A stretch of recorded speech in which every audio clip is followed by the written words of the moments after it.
Stop scrolling. Just for the next few minutes, give me your full attention. Because what I am about to share with you is not another motivational quote. It is not another self-help trick.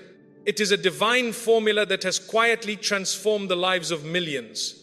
And it can completely transform yours too. But you have to be willing to test it. Not tomorrow. Not when life gets easier. Not after you feel ready. Today! Because the moment you finally put Allah first, everything you have been struggling with begins to shift. Your anxiety loses its grip. Your confusion starts clearing.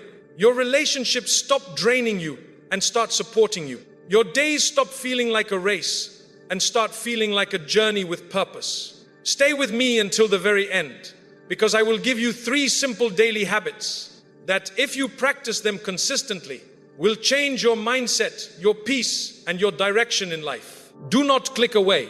Your future self will thank you for staying. My dear brothers and sisters, I want to speak to you from the heart today. We live in a world that constantly demands our attention. Your phone is buzzing. Your inbox is full. Your responsibilities are piling up. Your mind is racing with deadlines, expectations, and worries about tomorrow. You wake up already tired. You go to bed still thinking. You scroll to distract yourself, but the distraction never lasts. You work harder, but the peace never arrives. And somewhere in the middle of all this noise, we slowly start pushing Allah to the back of our schedule. Not because we do not believe in Him, not because we do not love Him, but because life gets loud. We tell ourselves, I will pray when I have time. I will read Quran when I am less stressed. I will turn to Him when things get really difficult. I will fix my habits when I feel stronger. But Allah does not want to be your emergency contact. He wants to be your first thought, your daily anchor, your constant companion. When you place Him first, you are not abandoning your goals. You are aligning them with the one who controls all outcomes. You are not losing your ambitions. You are purifying them. You are not giving up control. You are finally trusting the one who never loses control. Let me remind you of a beautiful verse from the Quran. Allah says, and whoever puts their trust in Allah, then He is sufficient for them. This is from Surah At-Talaq. Notice the condition. Whoever. It does not say whoever has perfect faith. It does not say whoever never makes mistakes. It does not say whoever has everything figured out. It says whoever trusts Allah, and the promise, He is sufficient for them. Sufficient for your anxiety. Sufficient for your financial stress. Sufficient for your broken relationships. Sufficient for your confusion. When you make Allah your priority, He does not just give you answers. He gives you peace while you wait for the answers. He gives you clarity while you navigate the chaos. He gives you strength while you carry the load. You stop carrying the weight of the world on your shoulders and you start walking with the one who holds the world in His hands. Think about your phone for a moment. When the battery drops to 5%, you do not wait until it shuts down completely. You plug it in immediately. You do not negotiate with the charger. You do not say, I will charge it later when I am less busy. You connect it right away. Now look at your soul. Look at your heart. How often do you let it run on empty? You scroll for hours. You worry about the future. You replay past mistakes. You carry stress like a heavy backpack. You compare your behind the scenes with everyone else's highlight reel. You measure your worth by notifications, by approvals, by what people think of you. And yet you forget that the heart needs a charger too. The only charger that works is connection with Allah, prayer, remembrance, Quran, sincere supplication, gratitude, repentance. When you finally plug in, when you put Allah first, you do not just get a small boost, you get a complete reset. Your clarity returns, your peace settles, your purpose aligns. Not because the world changed, because your connection did. I know what you might be thinking, but life does not work like that. I have deadlines, I have bills, I have people depending on me, I have a family to provide for, I have a career to build. How do I put Allah first when everything else is demanding my attention? Let me share a truth that might sound simple, but will change everything. Putting Allah first does not mean doing less. It means doing everything with a different intention. You still work, you still study, you still care for your family, you still build your career, you still take care of your health. But now you begin with His name. You act with the awareness that He is watching. You trust Him with the results. And when your intention shifts, your reality shifts. Prophet Muhammad, peace be upon him, said, actions are judged by intentions. This is a well-known teaching recorded by Imam Bukhari and Imam Muslim. That is the secret. It is not about adding more hours to your day. It is about adding meaning to your hours. When you wake up for morning prayer, even when your body is heavy, you are telling Allah, you come before my comfort. When you lower your gaze in a world that constantly pulls your attention elsewhere, you are saying, you come before my desires. When you speak truthfully, even when lying would be easier. When you forgive, even when anger feels justified. When you give, even when your budget is tight. You are building a life where Allah is not an afterthought. He is the foundation. And when the foundation is strong, the house does not collapse when the storm comes. It holds. Because it is rooted in something unshakable. I have seen this transformation with my own eyes. I have met young professionals who were drowning in anxiety, working long hours, sleeping very little, chasing promotions that never brought peace. They decided to put Allah first, not by quitting their jobs, not by running away from their responsibilities, but by protecting their daily prayers, by starting their mornings with Quran, by making supplication before every meeting, by trusting in divine decree instead of toxic overthinking. Within months, their focus improved. Their relationships healed, their sleep returned, their minds cleared. Why? Because they stopped trying to carry the weight of the world on their shoulders. They handed it to the one who created the world. I have met mothers who felt invisible, exhausted, overwhelmed, questioning their worth because society rarely praises their sacrifices. They turned to Allah in the quiet hours. They remembered Him while folding laundry. They recited Quran while cooking.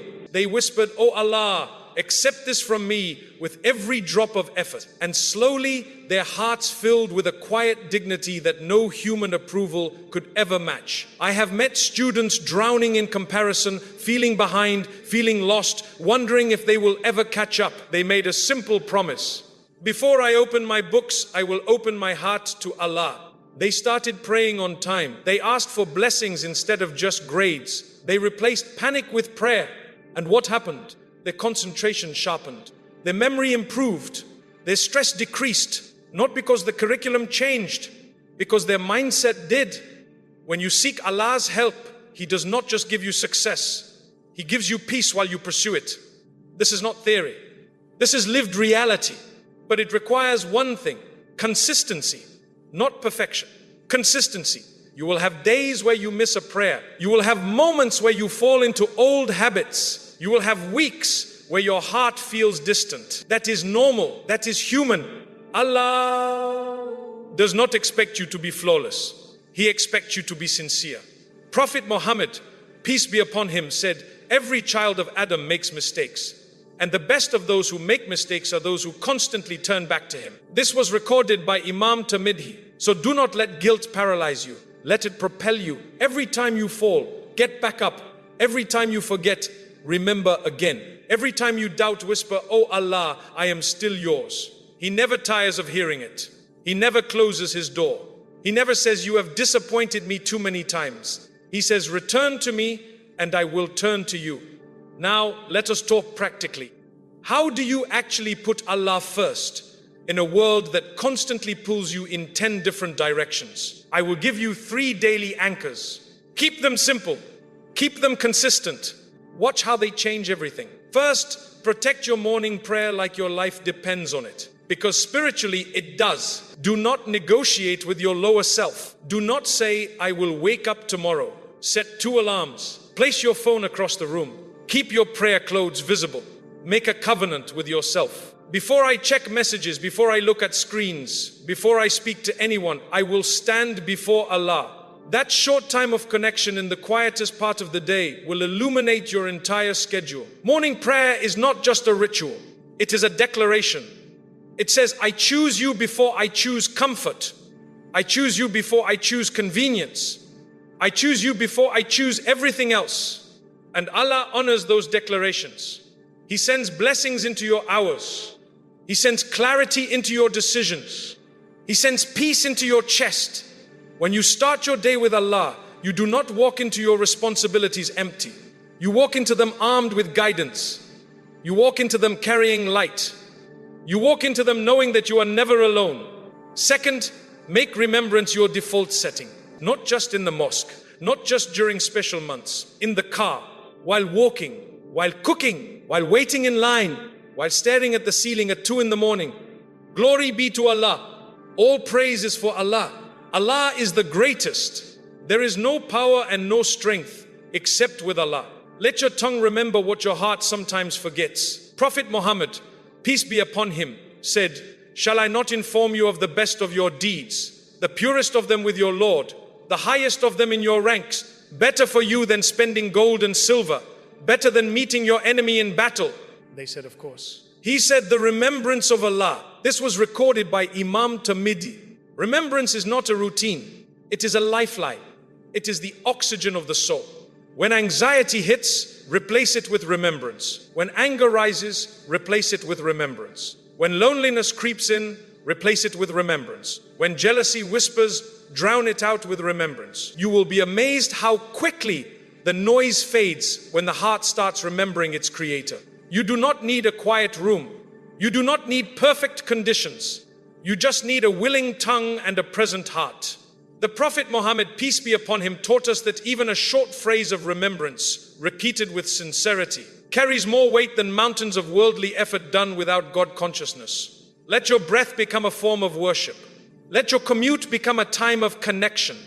Let your daily walk become a quiet conversation with your Maker. Third, audit your intentions daily. Before you open your laptop, before you enter a meeting, before you respond to a message, before you make a purchase, before you speak to your family, pause for 3 seconds, just 3, and say silently, "Oh Allah, make this for your sake. Purify my intention. Remove my desire for people approval. Let me seek only your pleasure." You do not need to change what you are doing. Just change why you are doing it. And when your intention aligns with Allah, your effort becomes worship. Your work becomes charity. Your patience becomes devotion. Your life becomes a continuous act of gratitude. Think about how often you do things for validation. How often you post to be seen. How often you help to be praised. How often you work to be recognized. When you strip away the need for human applause and do it purely for Allah, something incredible happens. You become untouchable by criticism. You become unshaken by rejection. You become free from the exhausting cycle of comparison, because your worth is no longer tied to their opinion. It is tied to His acceptance, and His acceptance is the only approval that truly matters. I want to address a common fear. Many of you worry, if I put Allah first, will I lose my opportunities? Will I fall behind? Will people think I am too religious? Will I miss out on life? Let me reassure you, you will not lose what is meant for you. You will only lose what was never yours to begin with. When you chase the temporary world, it runs from you. When you chase Allah, the temporary world runs to you. Not because you are entitled to it, because you have aligned yourself with the source of all provision. Allah says, and whoever is conscious of Allah, He will make a way out for them and provide for them from sources they could never imagine. This is from Surah At-Talaq. That way out does not always come with loud celebrations. Sometimes it comes as a quiet resolution. Sometimes it is a closed door that saves you from future regret. Sometimes it is a delayed answer that protects you from a hasty mistake. Sometimes it is a sudden calm that replaces years of inner chaos. But it always comes because Allah's timing is perfect. His wisdom is complete. His mercy is vast. You do not need to understand the plan. You just need to trust the planner. Look at the story of Prophet Yusuf. Peace be upon him, betrayed by his own brothers, thrown into a dark well, sold as a servant, falsely accused, imprisoned for years, forgotten by those he helped. Yet in every single moment, his first refuge was Allah. He relied on Him completely. He did not curse his circumstances. He did not waste his years in bitterness. He worshipped, he served, he stayed pure, he kept his heart connected. And what happened? He did not just survive, he was elevated. He became a leader. He saved nations. He forgave his brothers. He reunited his family. Not because he had an easy life, because he had an unshakable priority. Your trials are not punishments. They are purifications. Your delays are not denials. They are protections. Your silence is not abandonment, it is preparation. When you put Allah first, you stop asking, why is this happening to me? And you start asking, what do you want me to learn from this? That shift in perspective changes everything. It turns your pain into purpose. It turns your waiting into worship. It turns your struggle into strength. I know there will be days when it feels hard. Days when your heart feels heavy. Days when prayer feels like a chore. Days when Quran feels distant. Days when you wonder if any of this is even working. Please do not give up then. Spiritual dryness is not a sign of failure. It is a sign of growth. It is your soul asking you to dig deeper. It is your heart reminding you that connection requires effort. When you feel distant, do not run farther. Run closer. Make a simple supplication. Read 1 page. Pray 2 units. Sit in silence for 5 minutes. Let Allah know you are still trying. He sees your effort. He records your sincerity. He never ignores a heart that turns to Him, even if that heart is trembling, even if that heart is tired, even if that heart is full of doubts. He says in the Quran, and I am near. I respond to the call of the caller when they call upon me. This is from Surah Al-Baqarah. He does not say, I respond only to the perfect. He says, I respond to the one who calls. Keep calling, keep returning, keep trying. The door is open. The path is clear. The mercy is waiting. So here is my invitation to you. Try it for 1 week, just 7 days. Put Allah first in your morning, in your decisions, in your struggles, in your gratitude. Protect your daily prayers. Lower your gaze. Speak truthfully. Give what you can. Forgive quickly. Ask for help constantly. And then watch how your anxiety lifts. Watch how your clarity returns. Watch how doors you did not even know existed begin to open. Watch how people who once drained you start respecting you. Watch how your mind stops racing and starts resting. Not because you earned it, because you aligned with it. And if you slip on day 3, start again on day 4. If you miss morning prayer on Tuesday, wake up for it on Wednesday. If you forget remembrance while commuting, begin it while walking to your desk. Perfection is not the goal. Return is the goal. Consistency is the key. Sincerity is the fuel. Allah is the destination. I want to leave you with a supplication, and I ask you to say it with me, not just with your lips, but from the deepest part of your heart. Close your eyes if you can. Breathe slowly and whisper, Oh Allah, forgive me for the times I put the world before you. Forgive me for the prayers I delayed, the Quran I ignored, the mistakes I justified, the blessings I took for granted. Oh Allah, help me to remember you in ease and in hardship. Make you my first priority, my greatest love, my final hope. Transform my life not by my strength, but by your mercy. Purify my intentions. Guard my heart. Guide my steps. Open doors of blessings in my time, my health, my family, my work, my worship. Let my life be a testimony to your kindness, not my competence. Let my choices reflect my faith, not my fears.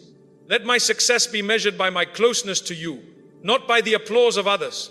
Ameen. Say it again. Ameen. My dear brothers and sisters, you were not created to be busy, distracted, and spiritually empty. You were not created to live as an afterthought in your own story. You were not created to run in circles chasing validation that never satisfies. You were created to be connected, to be purposeful, to be at peace. And that connection starts with one decision. Not tomorrow, not next month, not after you figure it out. Now, in this very breath, put Him first. Stand for Him. Remember Him. Trust Him. And then watch your life completely transform. Because when Allah is first, everything else falls into place.